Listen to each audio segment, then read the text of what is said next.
A guerra na Ucrânia começou em fevereiro de 2022. Já estamos, portanto, no terceiro ano de guerra. Como é ser bispo num país em guerra? I think that for the church, the situation with war and all war conditions there is also the big challenge for everybody. And we, first of all, we become, and me as well, become religious leaders and the bishops, the priests, the nuns and the monks for everybody, because we open our churches for the people in need. We didn't ask anybody, do you go to the church or not? Are you believe in God or not? We just try to be the fathers, the bishops, the good friends, the brothers for every person who are in need, who are suffering, who are alone, who are homeless because of the war. And I think that many people reopen the church and the faith in God in a new way, because they understood that the church is not only the place for prayer, but the place where you can find shelter, where you can charge your cell phone, where you can get some meal or meal boxes, bread, and all necessary things which are so needed during the war when you are under bombing and you are the person in need. And I thank you God that we were ready to change our attitudes to other people, and we really try to show the real face of God to the people in need. We say that during the war there are no atheists, either those who are on the front line or those who are living in the cities as civilian people. War is a time when you have many existential questions. You're trying to understand why your relatives were killed by Russian missiles, why your house is destroyed, why your friends lost their children, why your parents had to escape, become the refugees in the 21st century in the middle of Europe. After 2 years of suffering from COVID-19, when the people just started to recover their real life and enjoying to live in the peaceful world and building relations, trying to be happy, creating the new families, building the new churches here, or finding the different methods how to work with people and make this world better. In all these normal and human needs, we see the war reality which is destroying everything. We see the face of evil. Sometimes we are asking, how does it look like evil, the evil? Sometimes the evil has a human face. Será que o soldado russo é que é o rosto do mal? We don't know. But we can imagine that the face of evil is the face of the person who come to you, to your house, to destroy peace, to take away the most needed things and kill your family.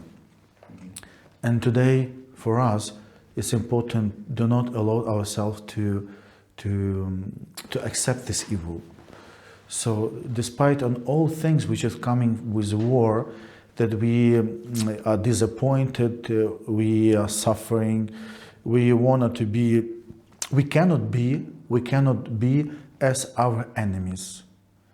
During the war, those who are suffering, they must be human beings.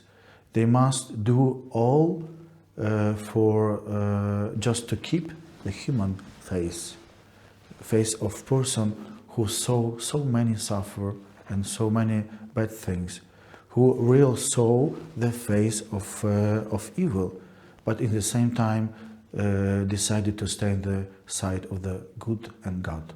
Nossa Senhora apareceu em Fátima aos pastorinhos em 1917 a alertar para a urgência da oração pela conversão da Rússia. Como é que vê hoje em dia estas palavras, esta mensagem de Nossa Senhora?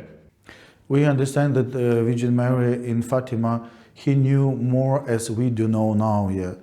And we trust the first weeks of the beginning of this war, we trust and comes under protection of Virgin Mary of Fatima, all Ukrainian nation. Yeah. We had a common prayer in all churches in Ukraine, just asking Virgin Mary to be with us and to help us to find the solution, how the peace can come back to Ukraine. At the same time, we are praying for our enemies. We understand that we cannot change the borders between Ukraine and Russia. We understand that the Russians, they will be our neighbors for next centuries. Yeah. But we want to understand why they began this war, and for what the reason of this stupid war today.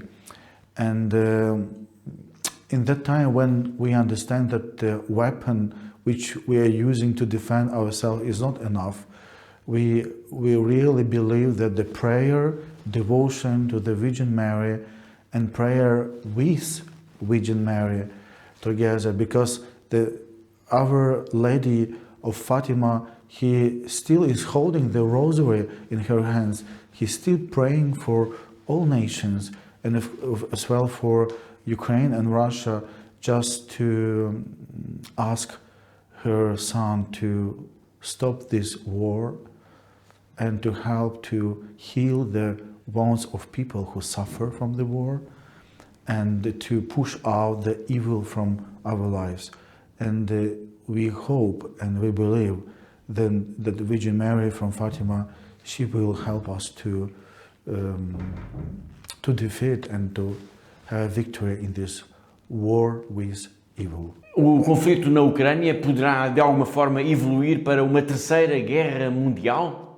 Because we see that everything is moving to could be cause the new war in Europe and the entire world, and we hope that these feelings are wrong, and it will never happen. But when we see the behaviors, attitudes to others from Russia's side today, so we can understand that Russia will not stop only after occupation of Ukraine.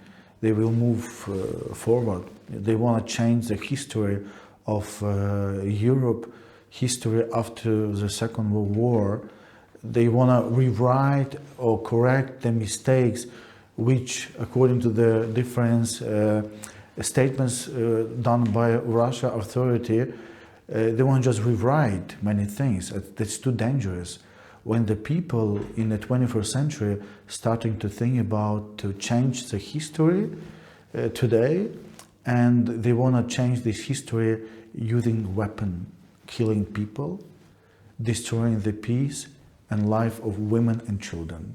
Como é que na Ucrânia se vê esta campanha, esta iniciativa da Fundação AS de apoio à Igreja da Ucrânia? For us, every support today and every help is so important, because there are many churches, monasteries, religious places which were destroyed by Russian missiles or Iranian drones, and we need to restore, we need to rebuild all these churches and places. Also, during the war, we opened the doors of all monasteries and churches, as it was done in Portugal and other countries, for refugees. We still have inner Ukrainian refugees who moved from the east of Ukraine to the central part on the west. Yeah. So we need to feed these people, give meal, food, and all necessary things. We need to restore the churches here, or need to build something new just for women or children or orphans, people who are in need, just like shelters and temporary places where they can stay when their houses or cities or villages from where they did live before are under occupation, and those people cannot come back home. They have to stay somewhere, and usually for many such people, our monasteries and churches become the places where they can have such protection and shelters. So that the support of Kirche Not, Church in Need, and all projects, they are called to help those people in need who are in Ukraine, and also help us to heal the wounds of people who were suffer from the war, especially women and children, and those people who are elder or need some special assistance and support. O sucesso desta campanha da Fundação AS depende claramente dos seus benfeitores, da generosidade dos seus benfeitores aqui em Portugal. Uma palavra para eles. Dear benefactors, dear donors who supporting the Kirche and Church in Need here in Portugal, and in this way you are supporting Ukraine, I would like to express my gratitude to everybody, all of you. Thank you that you are with Ukrainians, Ukrainian nation, and the Ukrainian Catholics on this special Ukrainian way of cross. For us, it's so important to see during this way of cross those people who are ready to be beside of us, next to us, those people who are ready to support us to rebuild our monasteries, churches, to heal the wounds of the war, which were caused by the war, and also to help the people who are in need, women and children. Thank you for your generosity. Thank you for everything what you're doing for Ukraine to stop this war, for your prayers, for your material support, for your openness, and being ready to stand with Ukraine and Ukrainian people in need.